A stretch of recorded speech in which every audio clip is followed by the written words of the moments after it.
ওকে বন্ধুরা, তা আমরা মোটামুটি হালকি একদম কাছে চলে এসেছি। ব্রিটিশ আমলে যে ওয়াচ টাওয়ারের কথা বলছিলাম, তা সেটা আমরা দেখতে পাচ্ছি। তা সেখানে আমরা যাচ্ছি। দেখো সামনে যাচ্ছি আমরা, জঙ্গলে ভর্তি হয়ে গেছে। অনেকদিন আগেকার কোনো সংস্কার করা হয় না,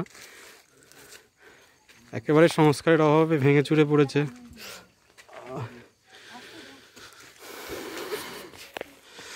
অনেকটাই উঁচু, মোটামুটি 50 ফুটের উপরে হবে।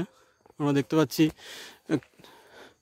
চারদিকে চারটে চূড়ো, মাঝখানে আর একটা চূড়ো।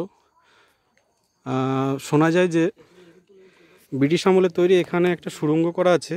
এই সুড়ঙ্গর মাধ্যমে বাইরে কারোর সাথে যোগাযোগ করা ছিল। আমরা সুড়ঙ্গটা দেখাচ্ছি একটু।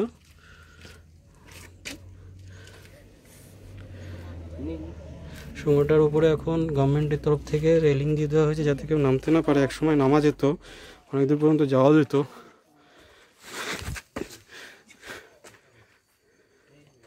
আমরা আশেপাশে দেখাচ্ছি একটু।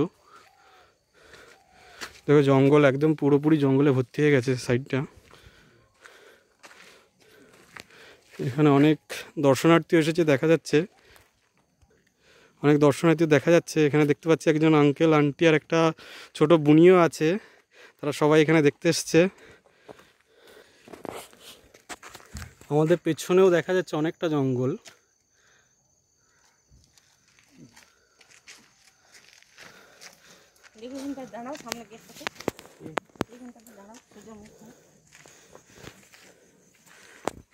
আমরা দেখতে পাচ্ছি যে ওয়াচ টাওয়ারটার চারিদিকে একেবারে টোটালি জঙ্গলে ভর্তি, একদম ঘন জঙ্গলে ভর্তি। মেনলি আমরা যে জঙ্গলটাতে দেখতে পাচ্ছি শাল গাছ এবং সেগুন গাছে ভর্তি। তার সঙ্গে কিছু মাটির সঙ্গে হয় যে সমস্ত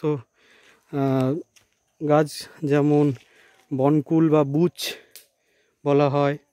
তারপরে ছোট ছোট ফার্ন টাইপের যে সমস্ত গাছগুলো হয় সেসব দেখতে পাচ্ছি।